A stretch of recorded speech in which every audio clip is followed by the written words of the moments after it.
ready. Good morning, good afternoon, and vanakkam, everyone, to another session of Quad Talks, where we bring you all together to engage, interact, and be inspired. These talks are presented to you by KIS and Cody Friends International, an independent nonprofit organization in the United States that helps support the educational mission of KIS in India and its alumni. All right. It is my pleasure to introduce to you today the session Empowering Voices. The main speaker for tonight is Cynthia Dettman, class of 79. Cynthia describes herself as 2/3 American and 1/3 Indian, a true third culture kid. She has worked in legal aid as a legal aid attorney in rural Appalachia, representing disabled coal miners and battered women.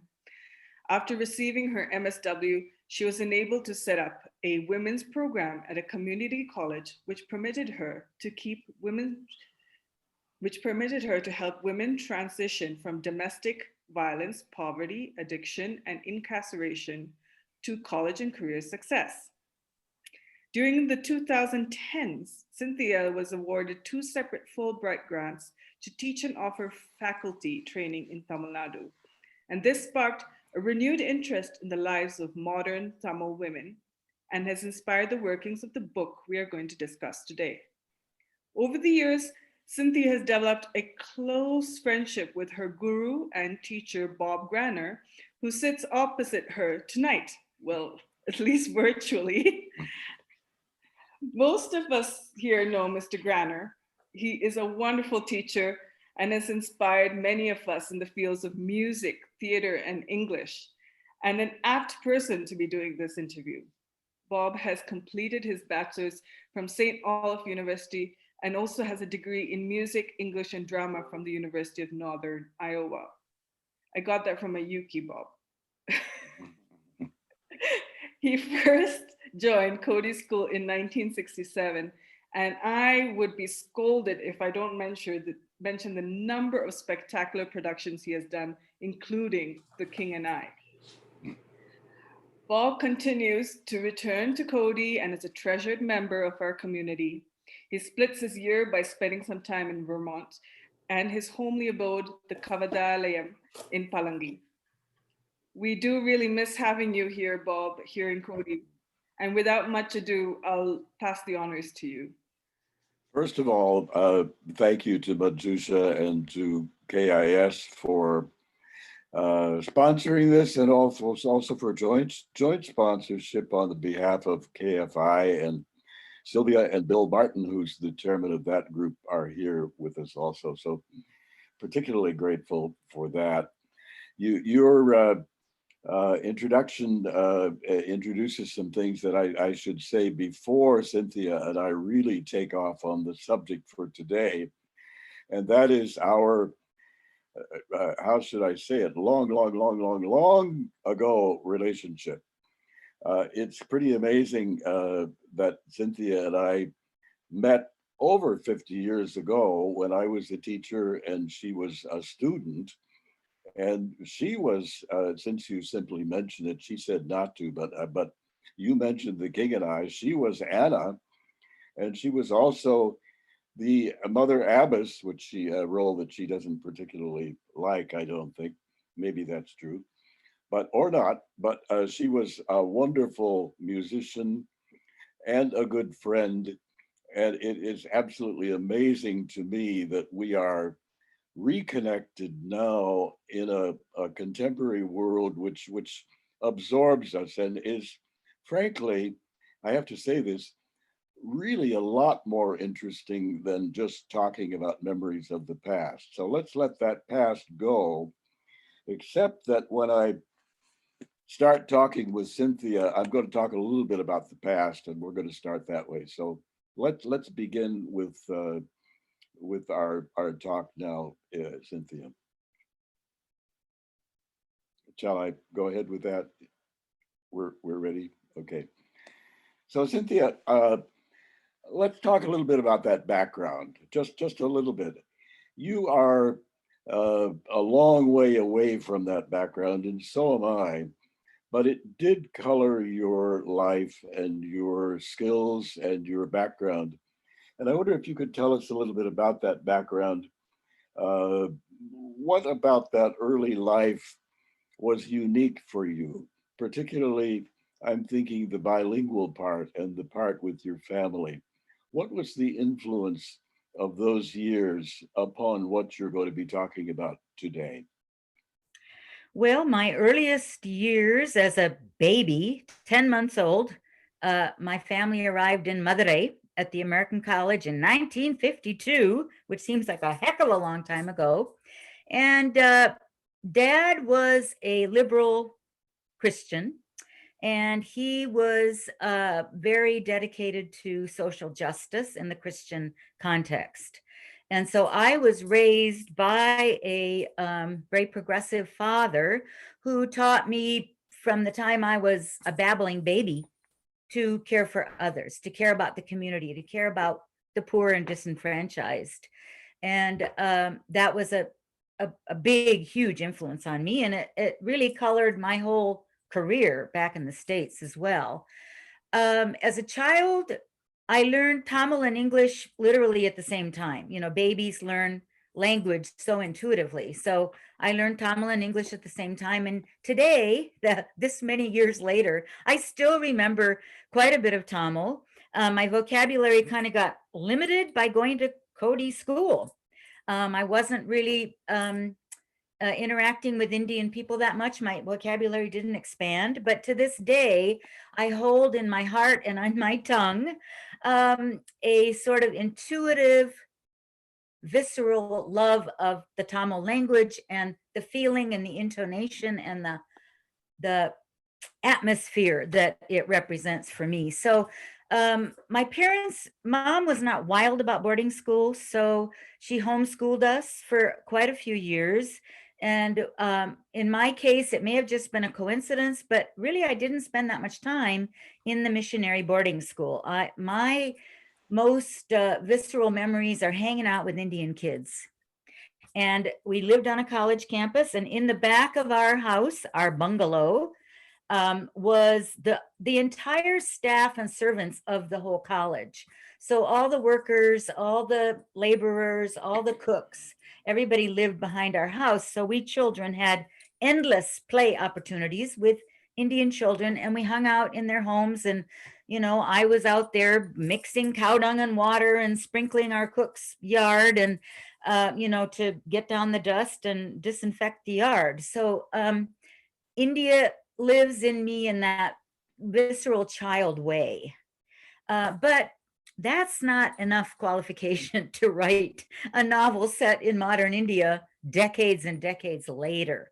So, but the early influence was that kind of the way a child experiences the land, the air, the voices, the people, the feelings, that is a big part of who I am. And then the social justice aspect. So I remember as a child watching prisoners chained together, walking out in the countryside. And I remember hearing, I don't know why I was at a police station, but at some point I was near or at a police station and I heard the police beating someone, probably forcing a confession out of them. So I remember as a child being very painfully aware of the violence and the injustice that is part of India. And now, as an adult, with an adult analysis and view of injustice and human rights, that childhood experience and horror and pain that I felt about violence and injustice really has colored my. And that's enough of an answer to that one question, Bob.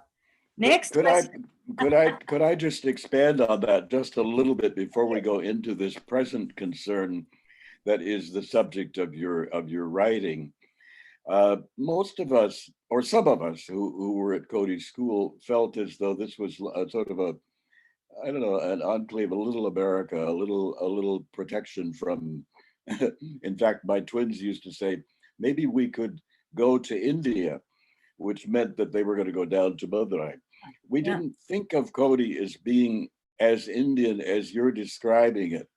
Can you compare a little bit what you've already said it, I guess, but Cody School wasn't quite as Indian as your experience. Is that correct? You were a little more uniquely in the Indian life. And I'm saying that because it's important for what you write. Sure.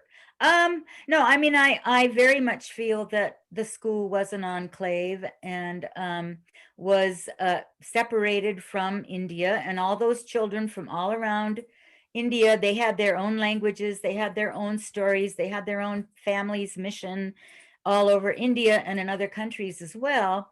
And it makes sense that those children wouldn't feel rooted in Tamil Nadu. I felt rooted in Tamil Nadu, and the boarding school was right there. So that allowed me to be more, I mean, I talked to the staff, I talked to the staff at the school in Tamil. I was very much in my India in Cody. But I'm actually kind of grateful that adding it all up. Plus, my father worked at the school for a couple years, so at that time I wouldn't have been in boarding school much. So yeah. So anyway, I'd like to move on to more of the kind of modern era.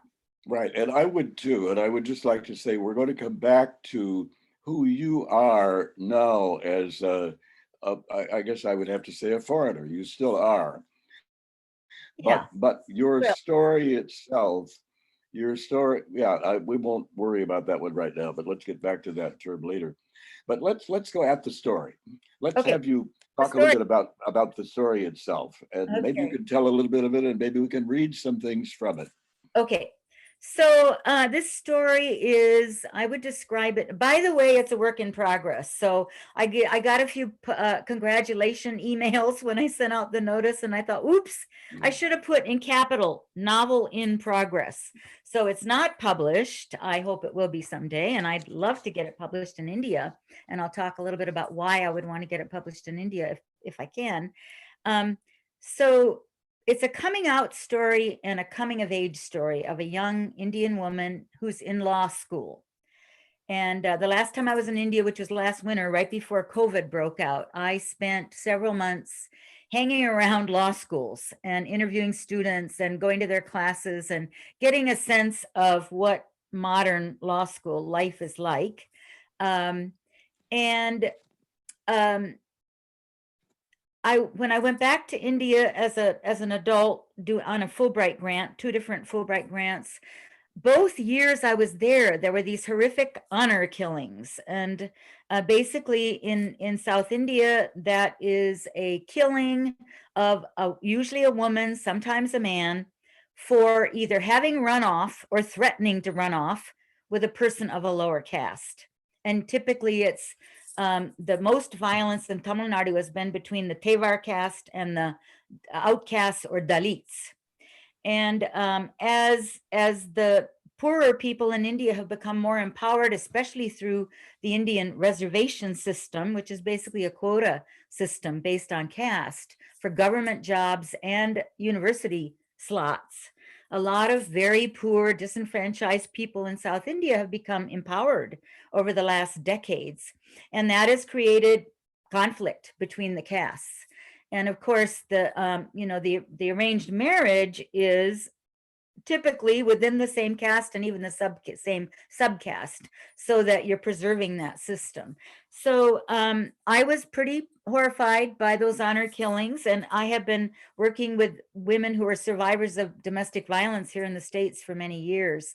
And the idea, of course, in India that one can choose one's partner is growing. That idea is growing more and more.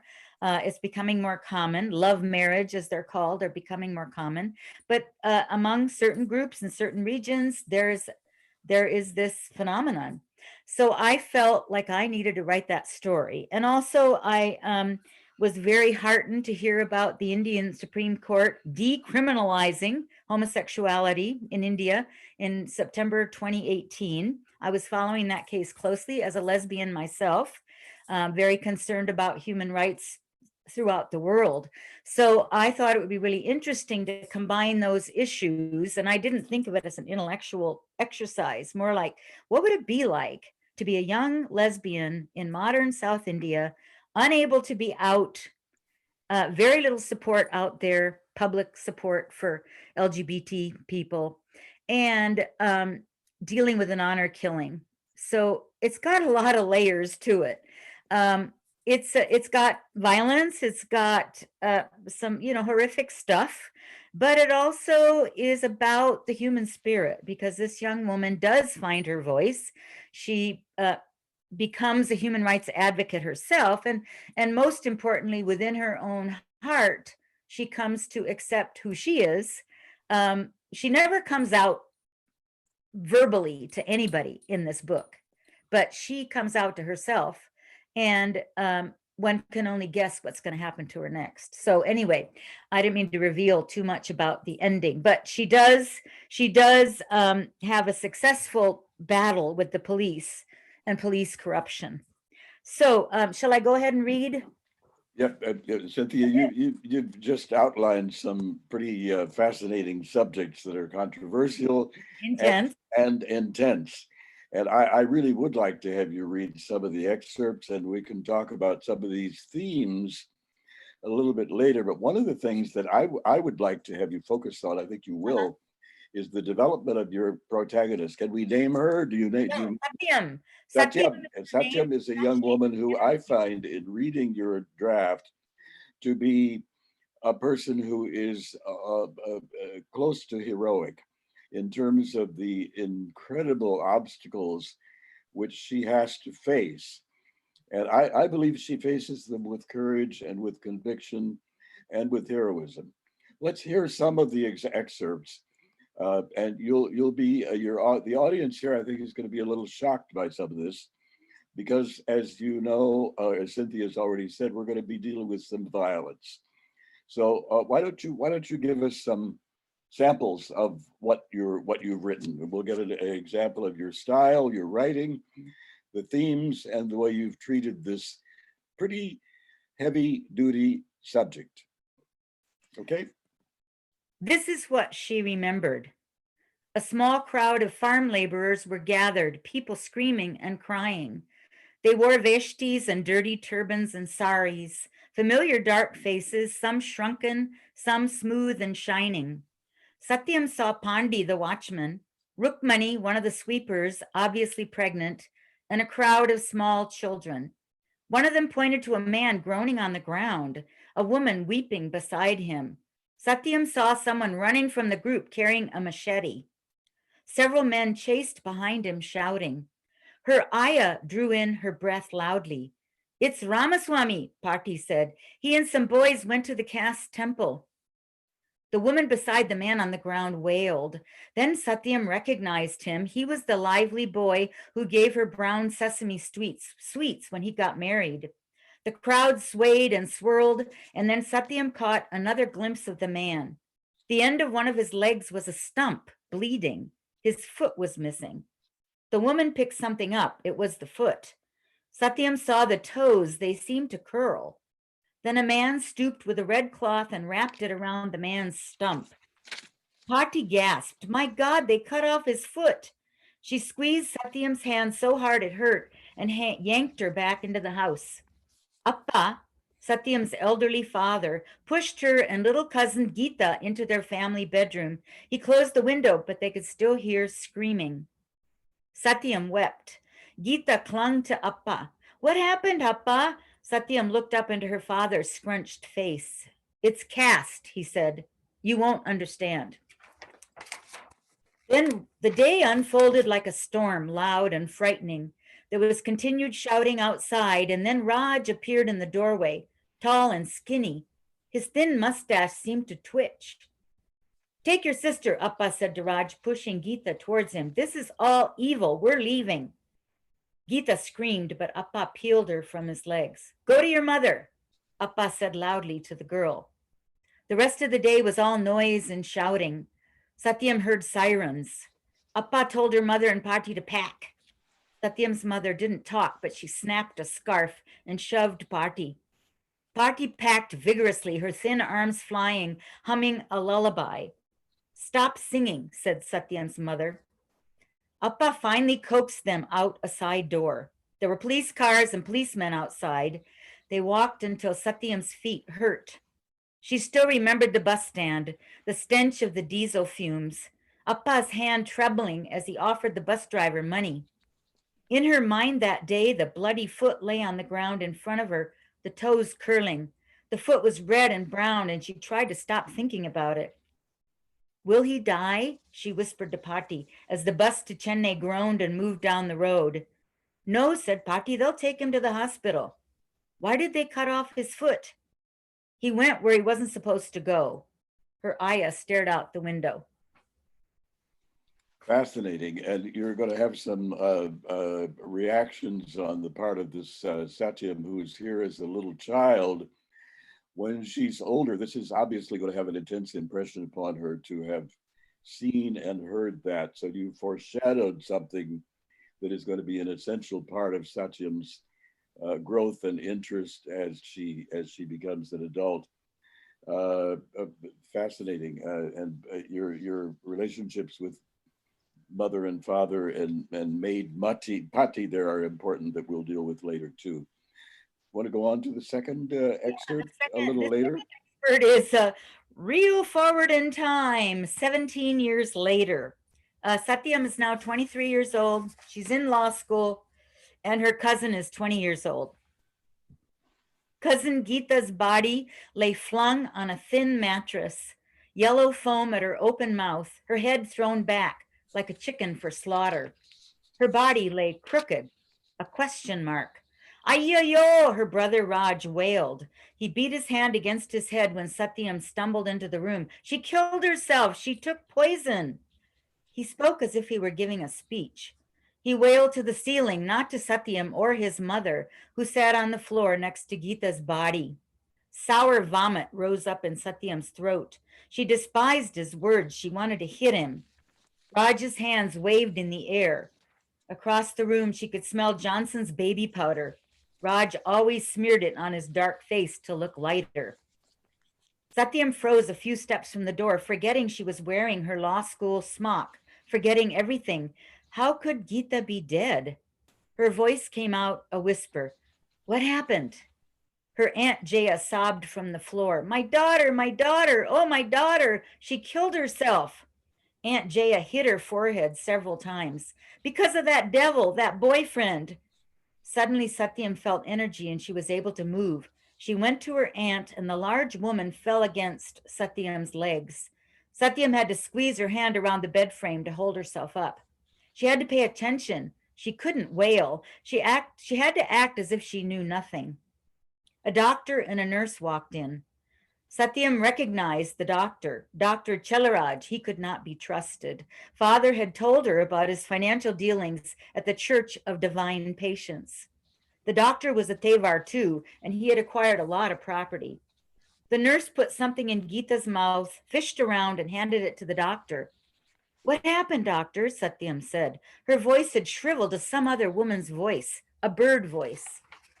She took poison, Raj shouted. I told you. She took poison. That son of a dog, that servant boy, he wrote her letters. He told her lies. She killed herself.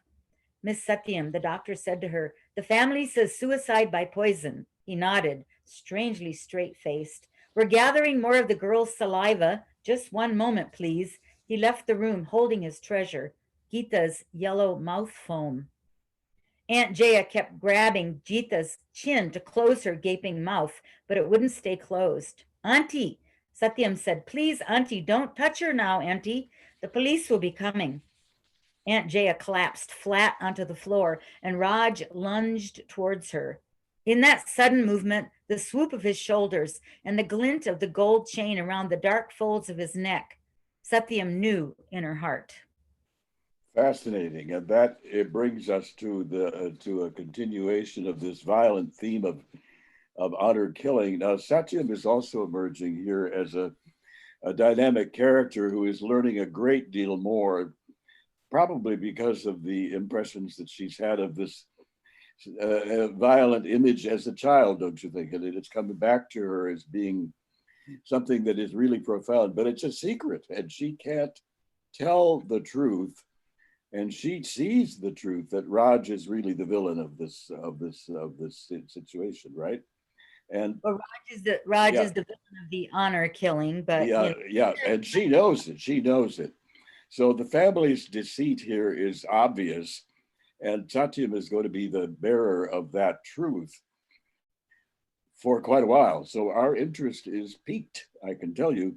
And Satyam is going to be extremely in danger. She's going to have to be very careful as this novel progresses. Are we ready to go on to another incident? Okay. So this is again a flashback to an earlier time when Satyam is in boarding school. When Meena Ramakrishnan, a new girl, joined Satyam's boarding school gang, the air changed. The cool green hillside breezes became charged. The lights seemed pink and bright. Satyam's appetite started to wane. The high school athletes were always holding hands and putting arms around each other's shoulders, but with Meena, Satyam was afraid to touch, even accidentally. He couldn't stop thinking about Meena's straight shoulders, her thick black hair. Was it soft to the touch? She smelled sweet, even from a distance. And then Satyam discovered the source. It was rose soap. Meena trailed a rose garden each time she washed in the bathroom, which had crumbling gray walls smelling of disinfectants. The new girl wore bright colors, pink and purple. She played soccer like a tough boy, pushing and calling out. She knocked one girl over with a kick. Meena ran fast, and her braid whipped back and forth like a flag. Satyam was struck, speechless. Sometimes it seemed that Meena looked at her too, but Satyam looked away whenever she caught a glance. Probably she thought she was just imagining these looks. One evening before the dinner bell, the soccer team left the two of them sitting on a stone wall, looking out on the lake below. Satyam sat quietly, and then Meena started asking questions. Satyam's answers were brief, her shoulders very tense. Her father was a retired librarian. Her mother was a housewife. She had 3 sisters. And then Meena started volunteering her own story. Her family was poor. She was determined to study, she said. Her mother was a widow. They lived with a frail uncle who had a fruit farm in the foothills near Palani. Meena, her mother, and her 4 siblings watered and weeded, picked mangoes and papayas, loaded them on carts to take to market. A Jesuit priest, Father Matthew, helped her get a scholarship to the school. Satyam imagined this and began to relax into Meena's story. How did you learn how to play soccer? I played with the village boys. I played cricket with them too. We should play cricket, Satyam said heartily. Meena looked at her and laughed. Ah, no, that's a boys' game. Who says? They say. Who's they? They. You always listen to they? No, I'm a modern girl. We all are, Satyam said. We're just as athletic as those stupid boys. What's your favorite sport? Meena asked. Kabaddi. Meena laughed. Kabaddi. That was the boys' favorite in my village. And then she looked directly at Satyam with shining eyes. The fading evening light was bronze on the lake. Do you know how much I can lift? Meena's voice was soft and conspiratorial. Satyam smiled. Well, do you know how much I can lift? Her voice was louder now, rising in competition. Okay, we'll have a contest, Miss Smarty, tomorrow before breakfast in the exercise room. Satyam agreed. And then Meena's voice shifted again to a softer sound. Don't tell anyone, she said. Satyam didn't understand. Meena stared at her. Okay? Okay, Satyam said. She heard a little trail of doubt in her own voice. She said it again, this time with more certainty. Okay, she said. That's it. Yeah, just let me make a couple of comments about that too. Now you've moved into a very personal topic here of Satyam's identity crisis, perhaps, but I don't know. One of the things that's interesting to me about your characterization here is that I think at least that the audience knows more than Satyam herself, which I think is a very interesting concept in characterization. Would you agree with that? That we presume and know more about the depth and complexity of Satyam's inner feelings and also her feelings about social issues than she does? Or is that right? I may be wrong on that. What do you think about her development as a character? I'm not quite sure how to answer that, Bob. You know, we're 21st century, 2021, Yeah, Westerners mostly reading this story or hearing these excerpts. And so we're bringing our own sets of that's right. beliefs and values to the story. But I mean, in a sense, that's always true when you're writing a story about someone who's coming of age or coming out in this case, as she's coming of age. That it's a process, and we know from our own life experiences that our changes and our development and our gathering of courage and our gathering of honesty is a slow evolving process. My story covers about 2 years of time, but these very sort of seminal things happen in her life that bring her to a stage of maturity that usually 2 years don't bring. But in this case, she's obviously ready for it. And she's Could got a I lot of allies in the book. wonder if I could just ask you to extend about the whole topic of, I think it has to do with what's happening in the future in the novel. Satyam is going to become more involved in the political, legal issues of LGBT rights and also honor killings and various things that have to do with your development of her as a law student. Now, just let me presume here, again, I was thinking that her search for identity is actually part of her development as a groundbreaker, a hero, you might say, in her study of law and in her rethinking of what the laws might be and should be in India, not just regarding LGBT rights, but also regarding caste issues. Do you think of this Satyam that you're developing as a heroic figure, climbing big mountains and hopefully going to get there? Well, it sounds good. Yeah, Heroic figure. You know, I mean, that so many people say that a good novel is some kind of a hero's journey. But you know, what I was struck with when I was in India the last 2 visits, and the Supreme Court's Indian Supreme Court's decision in 2018 and the LGBT movement in India, it's also a process, and it's happening, and it's happening broadly. Um, you know, actually kind of forgot your question there, Bob. I started to wander. Can you well, yeah. Let me say that I'm thinking about that time that Satyam goes with her law teacher, Miss Venki, to the court, right, right. maybe that will jar where you think I'm going. I was struck of several things. Many of you may know that India has something called a PIL, public interest litigation. And so there's judicial activism in India that would not be permitted in the United States. In the United States, if you're just an average citizen, you can't just bring a case because you're concerned about some issue in your community. In India, you can.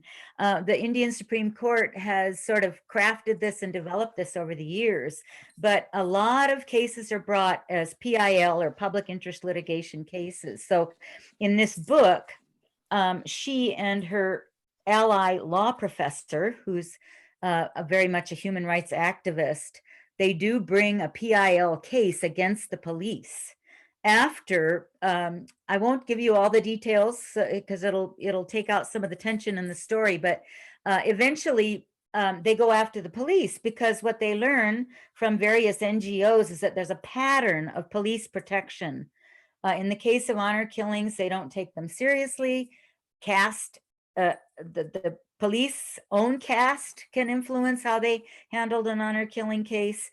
And there's a level of impunity in the Indian police force and a level of corruption that I have observed, I've read about, and it's a bit shocking. I still remember that the sound of that man being beaten at that police station. So maybe that's my childhood trauma coming out there. But so the law is a very important instrument in India. And what was interesting is that most of these law students were planning to go into the corporate sector. especially the best elite law students who go to the elite law schools. They're all getting ready for international, global, corporate law, and they can make some really good money that way. But there's a handful that are seriously committed to human rights, and they're probably not making as much money.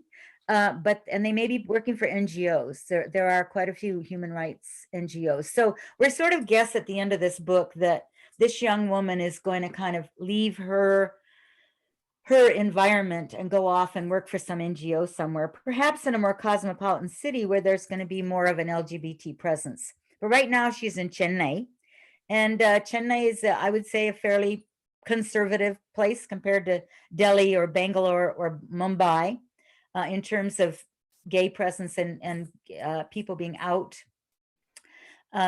So it's a perfect way for her to find her voice as a human being and as an advocate. And the high court system in India is very interesting. The Supreme Court initially in India refused to throw out the law that made homosexuality a crime a number of years ago. And then petitioners came back and re-petitioned the Supreme Court. And that's when the seminal ruling in 2018 was made. There were different justices and a different time. And the United States Supreme Court had said that gay marriage must be permitted. And they cited that in the case in India. So the law is, rapidly evolving in India. And on paper, there's some really excellent human rights legislation. It's just the social reality for people is just like in America. We have great laws on the books, but that doesn't necessarily mean that social reality always fits what the law says should be. Yeah, Cynthia, I think that we'll come back, if we have time, to some of these very profound social issues that Satyam is learning about and that are evolving in India in some very positive ways. But what I'd like to do now is turn to you and who you are. Let me just try to identify you without trying to distance you too far from where you are. But Okay. You are American. Yes. You are white. Yes. You are, I guess we would call you a foreigner. Yes. And what is your, let's say, how shall I say, how do you dare do this? Write a story about, who do you think you are? Writing about Indian issues, Indian women, Indian struggles, Amen. Indian laws. Okay, who are you and what are you doing? Okay. I told you, Bob, that this is the one question you had to ask me. And I have. Whatever, yeah, well, good, thank you. I have almost dropped this project several times because I'm a white woman writing this story. And some of you may know that here in the West, in America, definitely probably Canada, maybe in Europe, a lot of people of color who are writers and creatives are raising these issues and saying, the most radical position is, who are you to write this story, my story? You have not walked in this brown skin or this black skin. And then the other position is, I can write about anything I want to write about. Writers write about people who are different from them all the time. Men write female characters, women write male characters. So it's fine to write whatever the heck you want. So my reality is somewhere in the middle. I think that these critical questions that are being raised about, especially the Western publishing world, it's very dominated by white writers. More and more people of color are being published, but there is a very sort of good old boy system in publishing in the West. And so those are very legitimate questions about the publishing world, but also the question of, cultural appropriation can be very subtle.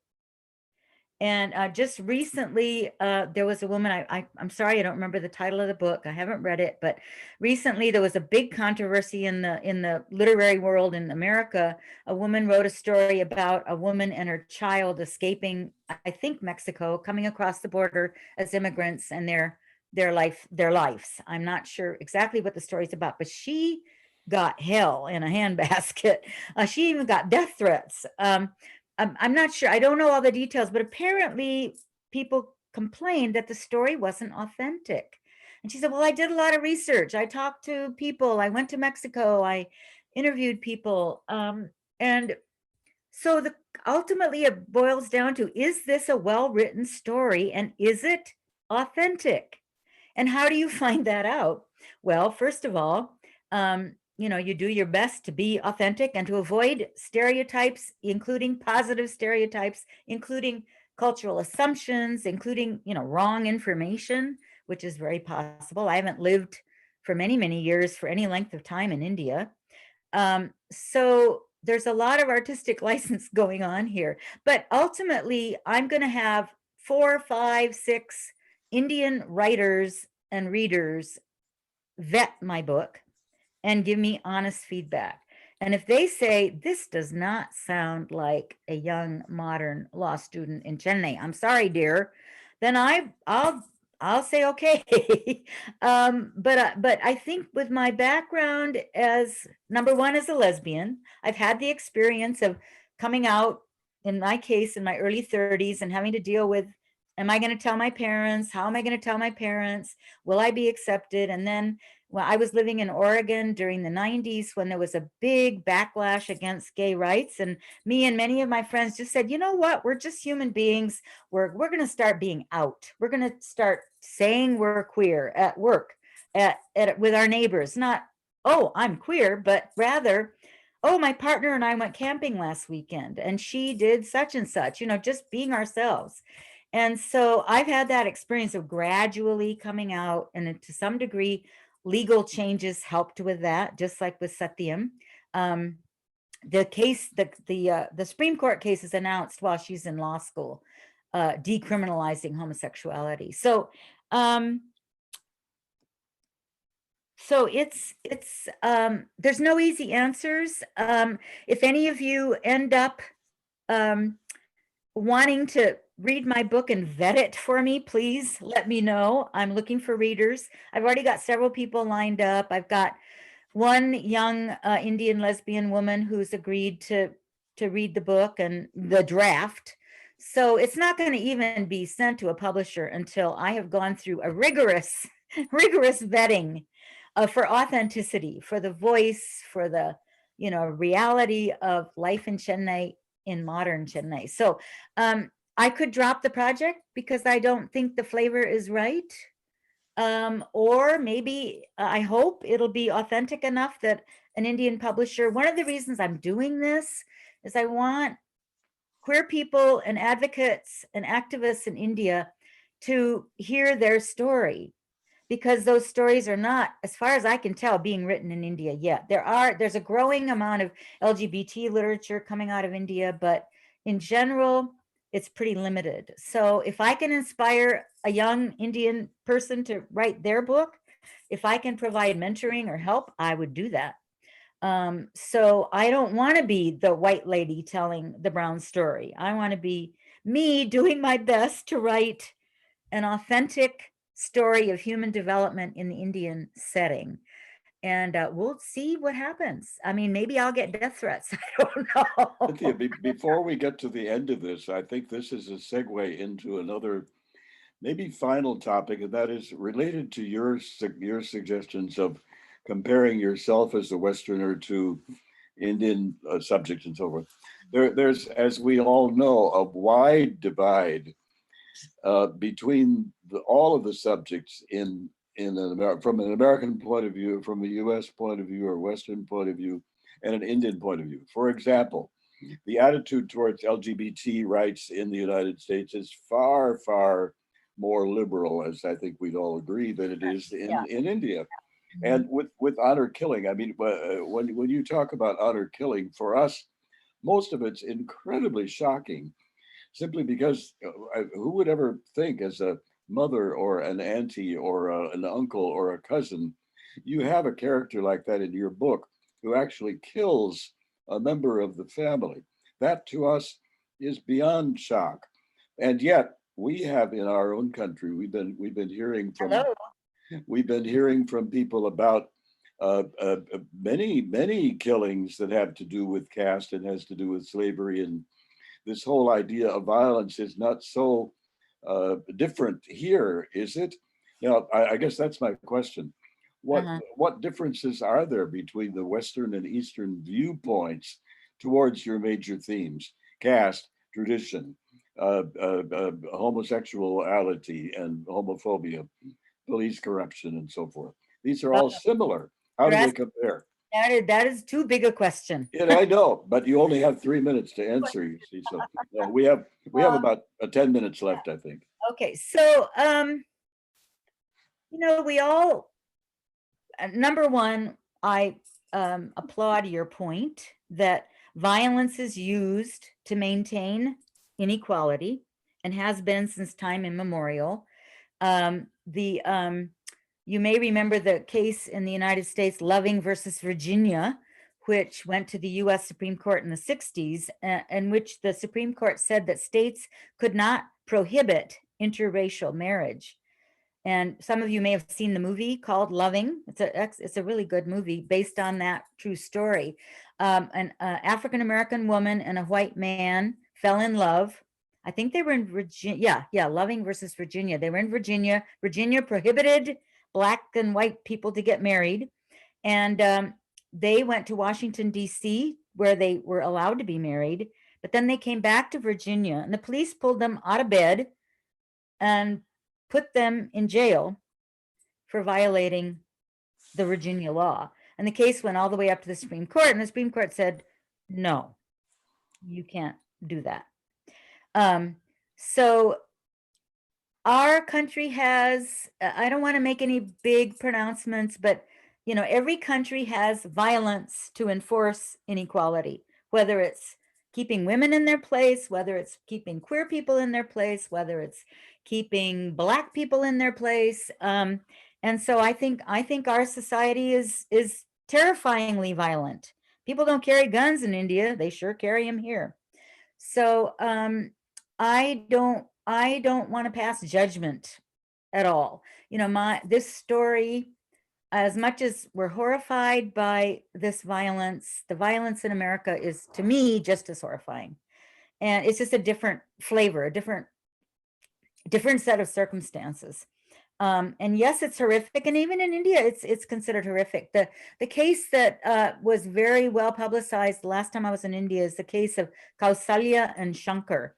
And in that case, these men attacked this couple, a Dalit outcast man, yeah, and his slightly above that in the caste system lover, wife, and they hacked them to death in broad daylight. Well, one was killed, the man was killed, the woman survived. She's now an activist trying to get honor killing passed as a specific crime.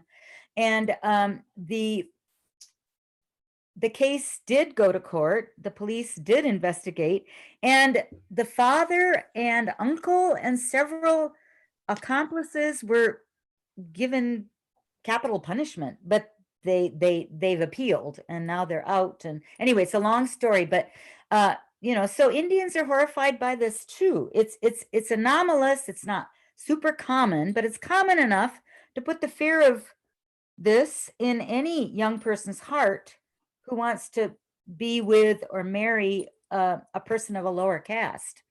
So it's a symptom of a changing India. And in that way, it's interesting because some of this violence is because the lower castes are, or the outcasts are, especially in Tamil Nadu, moving up. The Tamil Nadu government provides more reservations for outcasts and low caste people than I think any state in India. So Tamil Nadu has been very progressive in terms of uplift of the lower castes, but there's violence associated with it.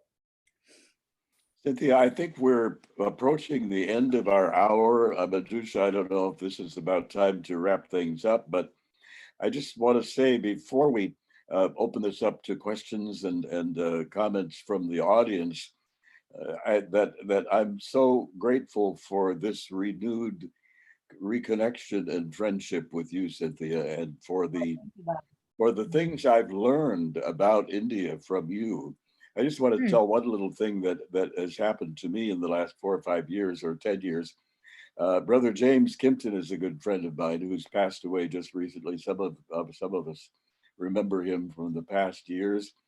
And when I was telling him about 10 years ago that I was not particularly happy in India, he said, you know, you might learn what your caste is. And I said, well, what is my caste? And he said, rich, white, foreign. And I kind of laughed about that. And then I've thought about that so many times ever since. The foreign part is easy. As a foreigner, I've learned how I think to be a guest in India, to ask people about things that I don't know and not to presume that I do know more than I should, to try to learn from the Indian people rather than to tell them what the truth is, and to compare, as we've been doing in your final comments here, whether influence from the Westerners, from us Westerners on Indians is primarily a detraction, a detriment, or an enhancement. So that's my final question to you. I mean, I don't know if it's related to this novel, but it's related to all of us as people who are involved in what we might call cross-cultural conflict. Do you feel that our Western influence in India is basically positive, Oh, or Bob.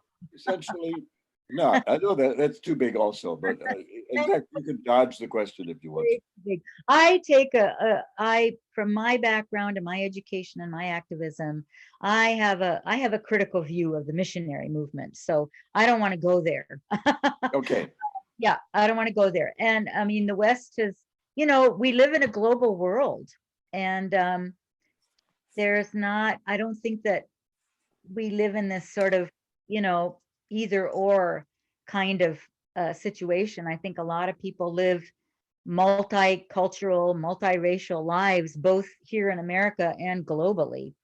And so, you know, I know that I have certain Western values that I hold precious, and those are equality, justice, truth, rule of law. Hello, Donald Trump. and and so those, you know, those I hold dear in my heart.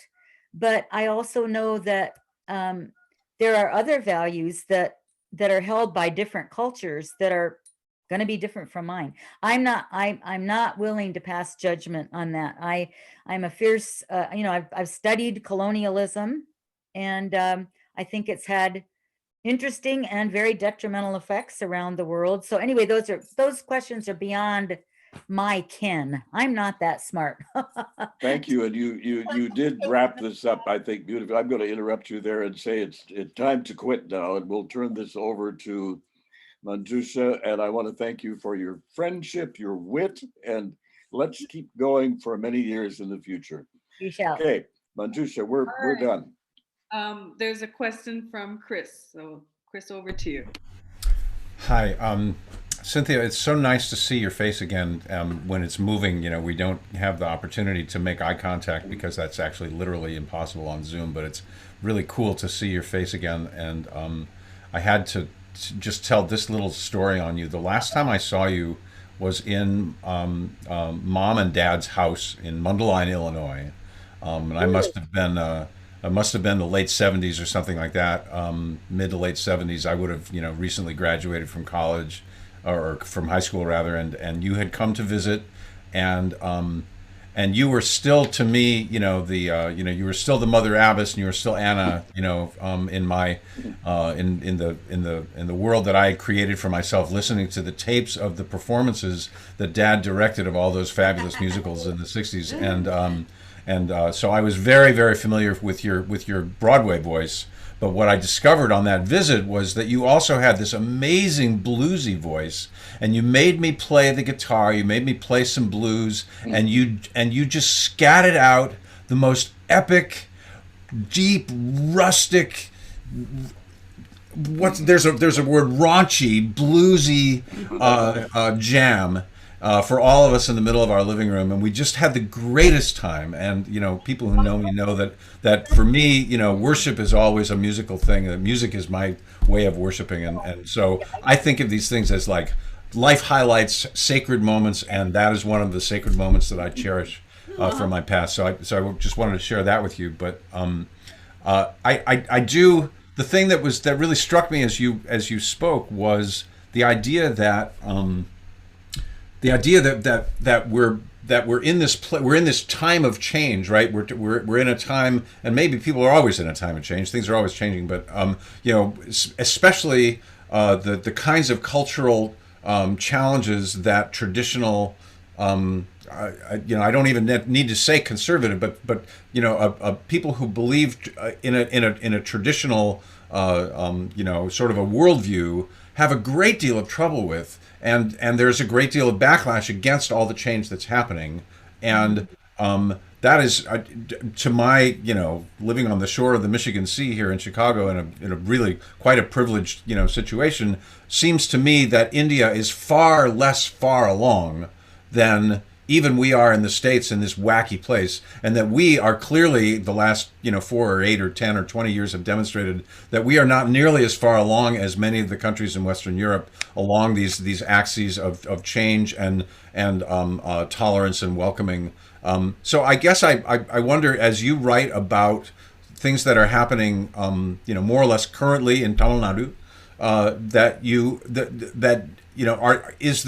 are the different levels of acceptance of a newer way of thinking, a more Aquarian way of thinking, a more tolerant or networky way of thinking, as opposed to a hierarchical way of thinking?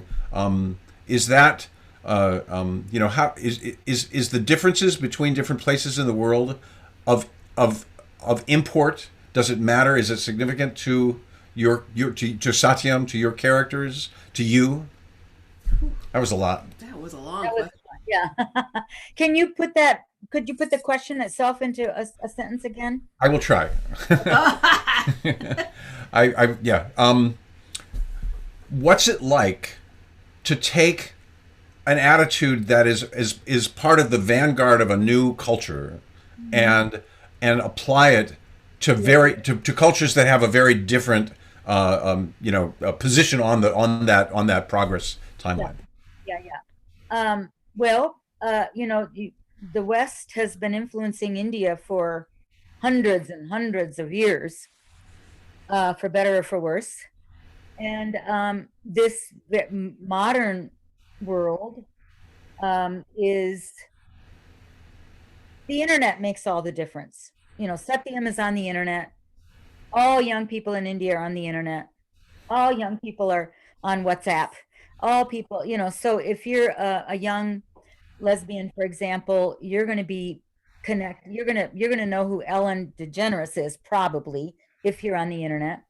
Ellen DeGeneres came out, I think, about 20 or 30, maybe more than that, years ago on TV, and helped to make queerdom much more accepted through the media.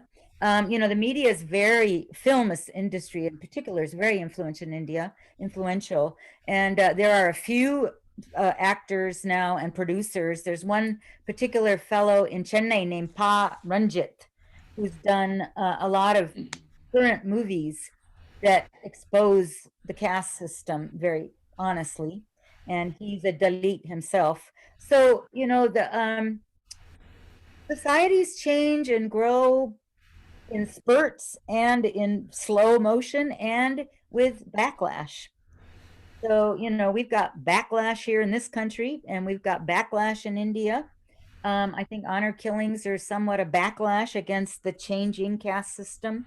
So I can't give you a totally wise and astute answer for your wise and astute question, but everything's changing all the time, and it's all very global now. And the internet has made such a difference, again, for better or for worse, in human rights, both, revolutionary movements, but also individual revolutionary movements in people's hearts based on what they're seeing, what's inspiring them, who their allies are. through the internet, both within their own culture and internationally. Yeah, that's great. Thank you, Cynthia. Cynthia. This is following on a bit of the discussion about the right to, as a white person, to write a brown person's story. I followed your blog while you were in Chennai last. Oh, you did? Okay, great. And really enjoyed your process. I know you spent a lot of time with young people at the universities. I wonder what their response was to what you're doing and your focus there. Well, what I discovered, I don't think a lot of people in India are particularly aware of the novel I'm writing. Although, you know, if they were following my blog, they would have known some of the themes. But I think people, the young people that I was encountering were mostly my first Fulbright grant. I was teaching in a social work program, and it was mostly women. It was all women faculty and women students. And they were, they were very concerned about poverty and caste and the social issues that plague India. But the idea of LGBT in a master's in social work program never came up. And when I talked to I was not out as a lesbian myself. I didn't want to rock the boat at that time. This was a Christian college in Madurai. But I did ask one of the faculty, so how come India seems to respect more and more the rights of transgendered people, but not so much homosexuals, lesbians, and gays?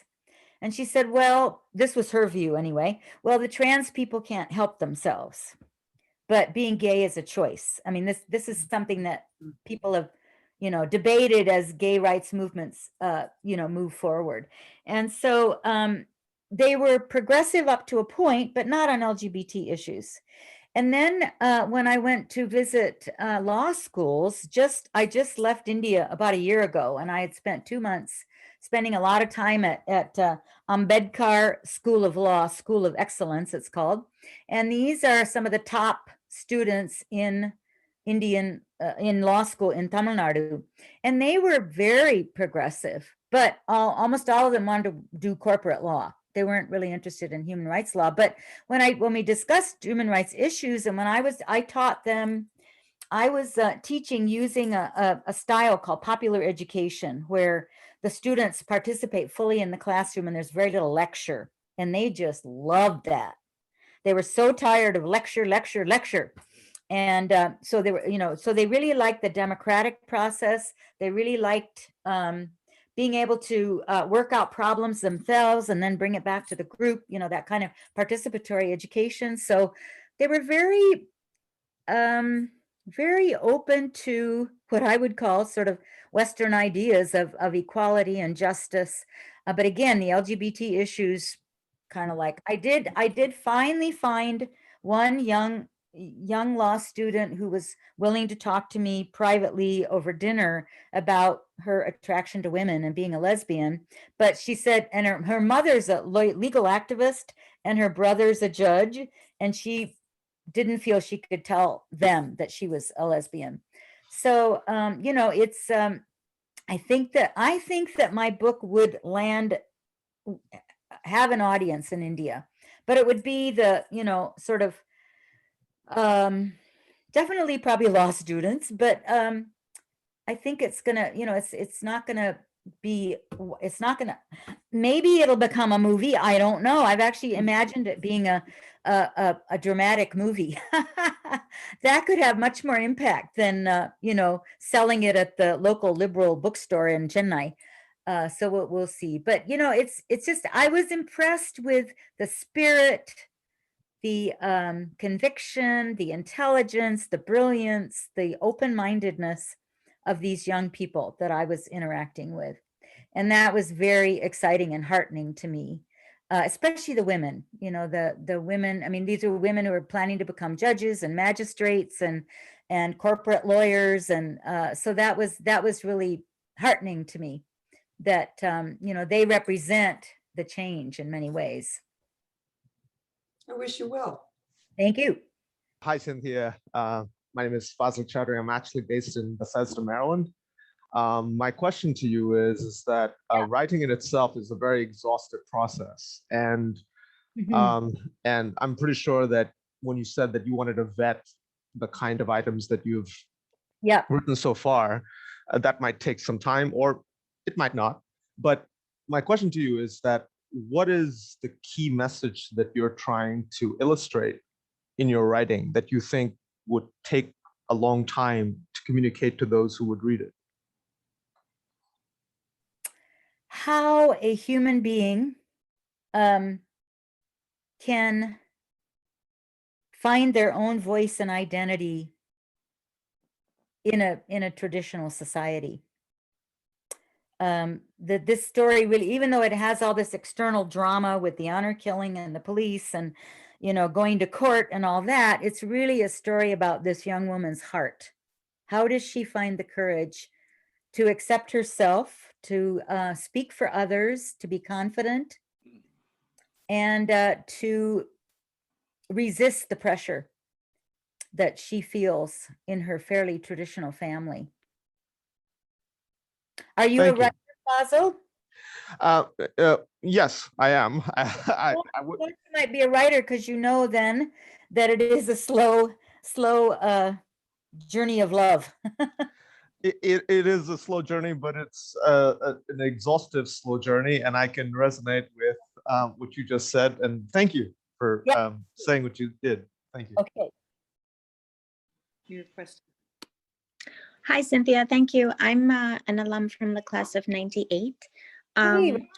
You mentioned authenticity and using your authentic voice, and that's already something that I heard from the excerpts that you read out earlier. Even though I know this is a novel, I could already kind of in the background hear your voice. And I'm actually taking a memoir writing class right now, and it's really interesting because that authenticity and having your authentic voice is definitely something that we have been talking about. So I was wondering, you seem to have quite a story to tell, and I was wondering whether you've considered writing a memoir, also because to that group of people who might challenge the idea of a white person writing a story of an Indian, I wonder whether also that would be a way for that cohort of people to see that you actually do have an authentic story that you've lived, that you're telling. It's not something that you are making up. So I was just curious if that thought has crossed your mind. You know, a number of people have, especially Western friends, who think that my life has been somewhat exotic somehow, that I should write a memoir, but I've never been interested in writing my white girl story, even as a, you know, and this is a problem because when I started writing short stories, I wanted to write about, well, I did want to write about, and I did write about poor white women, but I was more interested in writing about brown women. And I've stopped doing that because I think it's too fraught in this, in America, in the US right now. There's so much tension and so much appropriate criticism of cultural appropriation that really the only reason I'm writing this story is because of this childhood love of India and my inspiration of these young people that I met in modern. But no, memoir really, I don't want to have to justify my writing this book, but I'm prepared to talk about my process, you know, as time goes on. But yeah, no, not really. Memoir, I'm not a big memoir writer also. And I really like giving voice to other people's stories. You know, first I was a lawyer, then I was a social worker. For a while I was a journalist. I just finished making a video for a group here. I like helping people tell their story, and I like telling other people's stories. I don't know why. This is who I am. Yeah. But thank you for asking. Are you writing a memoir yourself? No, I just started a class. Okay, well, good luck. Writing is a lot of fun. It's a lot of fun. Can't figure out how to, hi, it's Lisa. I met, it's more of a comment. I met Cynthia almost exactly a year ago Oh, that's in, right. in Chennai. You know, And I just went, yeah, right? At it the was market. great. Yeah. Yes, yeah. we did a wonderful walking tour of the market. Yeah, And we I just did. want to say from my observation, your Tamil seemed to be pretty fluent from what I observed with you talking to the taxi drivers and at the market. Mhm. Thank you. I love speaking Tamil. I think it's a beautiful language and it just comes rolling out. Yeah, it seemed to, and they loved to speak it to you as too. I just love that reaction when you'd start speaking and they would just You know, language is a connection. flow. Yeah. The language is a connector. And when I went back to India, I felt like my ability to speak Tamil, I used it when I was training faculty, and it's a human connection. You know, language is so, especially language that you learn as a small child, is so Yeah. embedded in your skin that it's a way to connect. That's just precious. Yeah, thank you. Just wanted to comment, just I was sorry, you're a very cinematic writer, so I can definitely see, like I could just visualize what you were talking about. So I definitely could see that as a Bollywood movie. Yeah, totally. About a lesbian and an honor killing.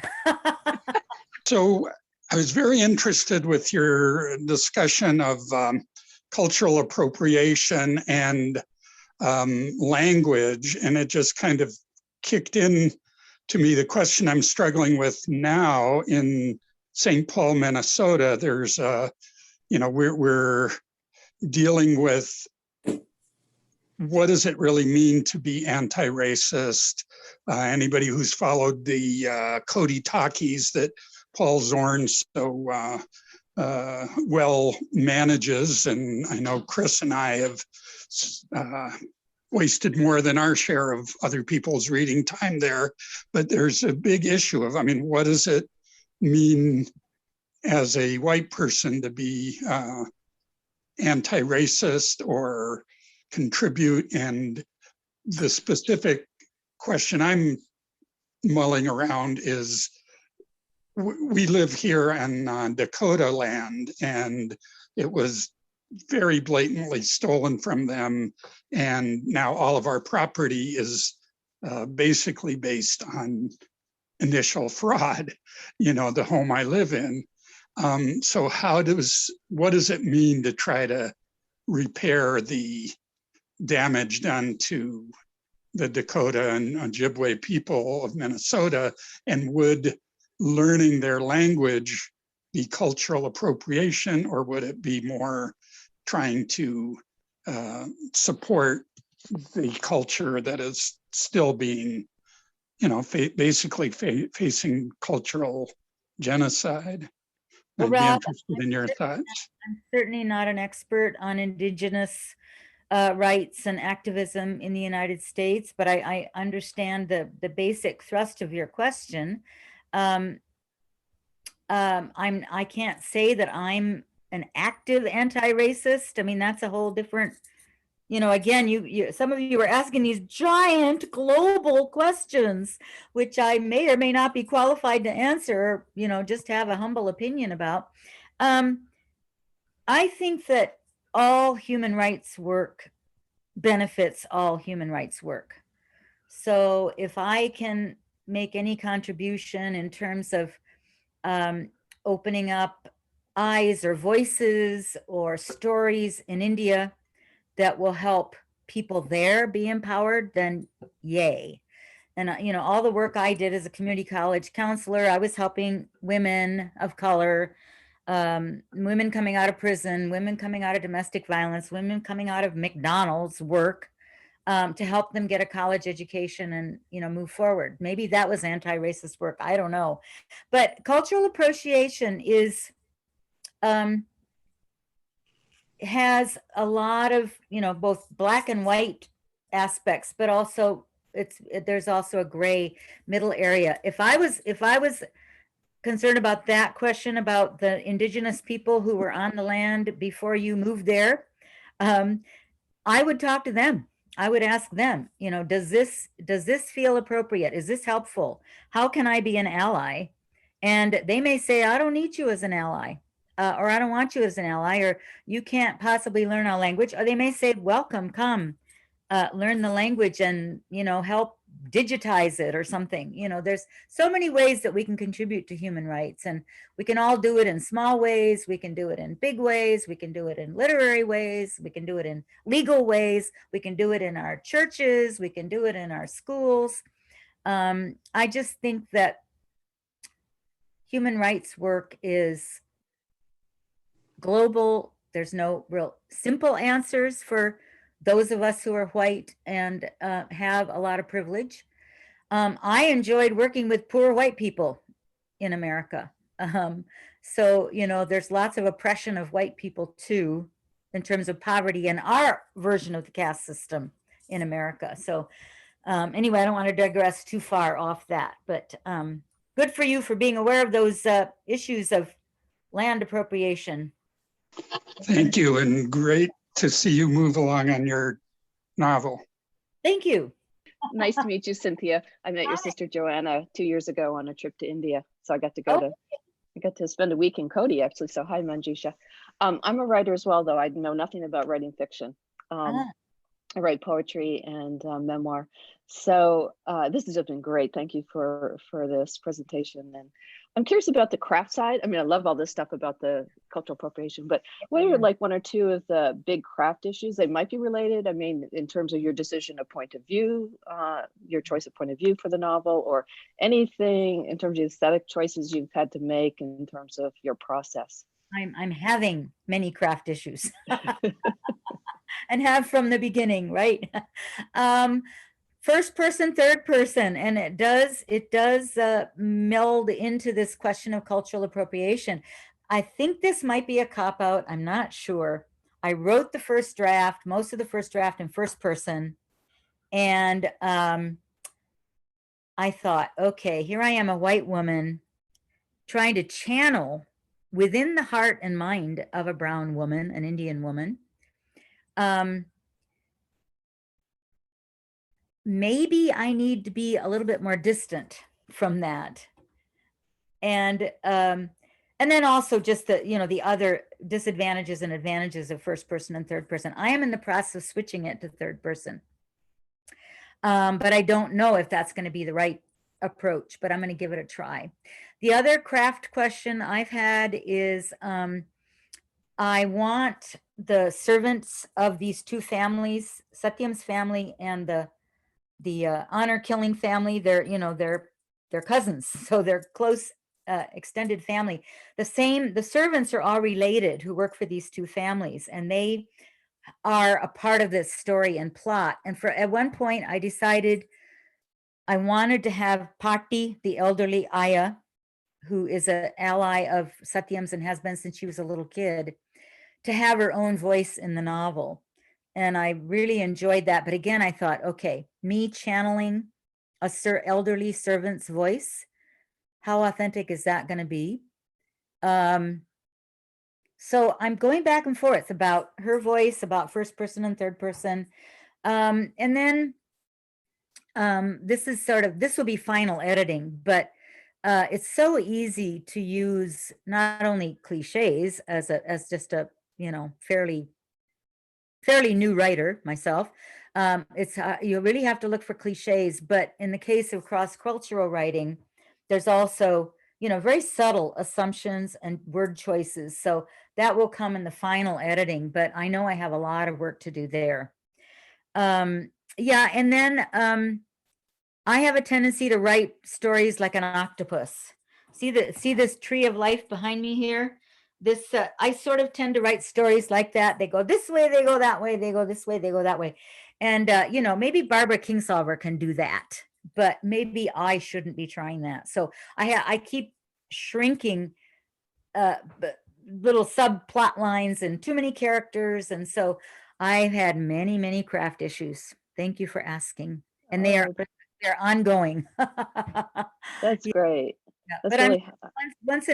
I need a developmental editor, you know, the kind of editor that eventually will look at the whole structure of the plot and the movement of both the primary plot, which is the honor killing, and the subplot, which is coming out as a lesbian, how they're going to weave together is tricky stuff. Yeah. Thank you so much.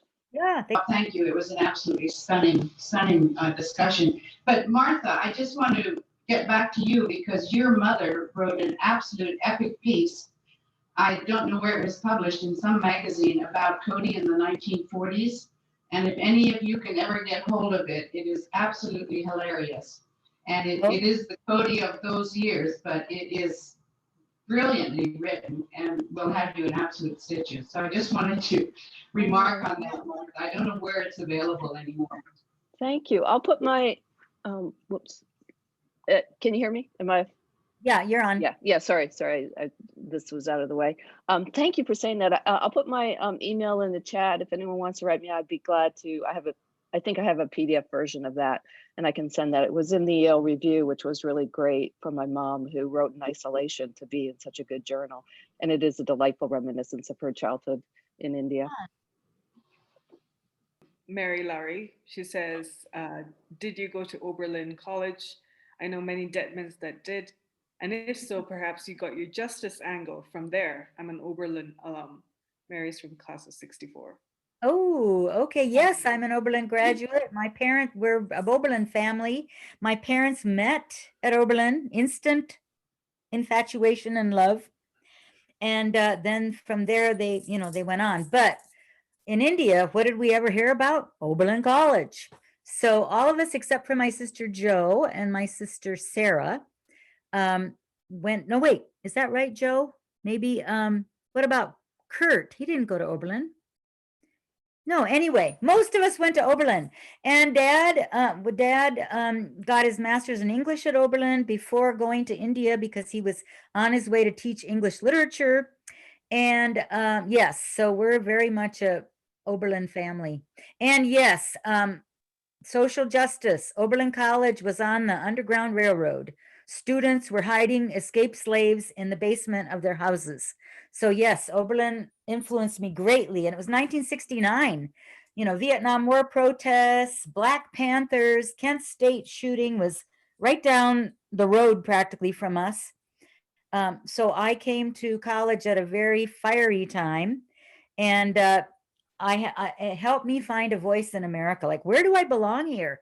Where do I belong after living in India all this time? And where I belonged was activism for social justice. And I think both my parents' version of Christianity and then the Oberlin experience, put me on the track to be an advocate for marginalized humans.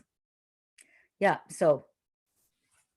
Oh, there's my Aunt Carol waving her hand. Better unmute yourself, Carol. And your Aunt Carol just wants to say that I've known you longer than any of these other people. I am your mother's sister, and you were the most beautiful baby I ever saw in the world. I have followed your life through the United States and India and your Fulbrights, and I'm so proud of you. Oh, thanks, Aunt Carol. Appreciate it. All right, with that, we come to the end of this talk. I really want to say a big thank you to both Bob and Cynthia. Thank you so much, Bob, for that all those intriguing questions and leading Cynthia to deep philosophical questions. Yes, I felt I was back in your classroom. It was nice. And Cynthia, Bob, you're muted. May I add one thing? I was just thinking as Cynthia was talking here and answering these wonderful questions, we have so many incredibly talented writers and people who have graduated from Cody School. I just thought of three that I'd like to mention, name dropping. Bodaikanal Sen has written a novel that I find fascinating. It is a work in progress also, comparing life in the early 1900s with life in the 1990s among Cody staff. Now, I think a lot of you would find that interesting. I'm not quite sure what the title is. Anyway, Bodaikanal Sen. Another one is Atish Tashir, who was a student of mine, along with other people like Sam Ziegenball, who's on the staff now. And one of the things I remember about that class is that the last time I taught them, I don't know why they did it, but they convinced me to dance the Charleston on top of the desk. And that's what Atish just reminded me that I had done. But I have just finished his last book, which I find is sad and brilliant. Atish, as you know, has been, I guess, forbidden to come back to India right now because of some conflicts with the government. But his last book is called The Twice Born. And it's a poignant study of what it's like for an Indian citizen who has felt alienated from his own culture and now lives in New York, looking back at India. I think some of you would find that to be fascinating. And then, of course, the third one that a lot of you know is Kai Bird, who has just completed his recent and long-awaited biography of Jimmy Carter. It's going to be published in May or June, and it's available, and I think everybody should get out and buy it right away. So there we are. Thanks, Cynthia and Manjusha, and you can go on now. I'll mute again. No, thank you, Bob, for that. And it was great for having those reviews as well. Cynthia, I also have to say a very big thank you for coming on and volunteering to do this talk. To talk about a work in progress is not easy, especially to open up about your crisis as a writer, about your own identity crisis that you went through. And I really thank you for the honesty in which you have come and opened yourself up to all of us here. Thank you so much.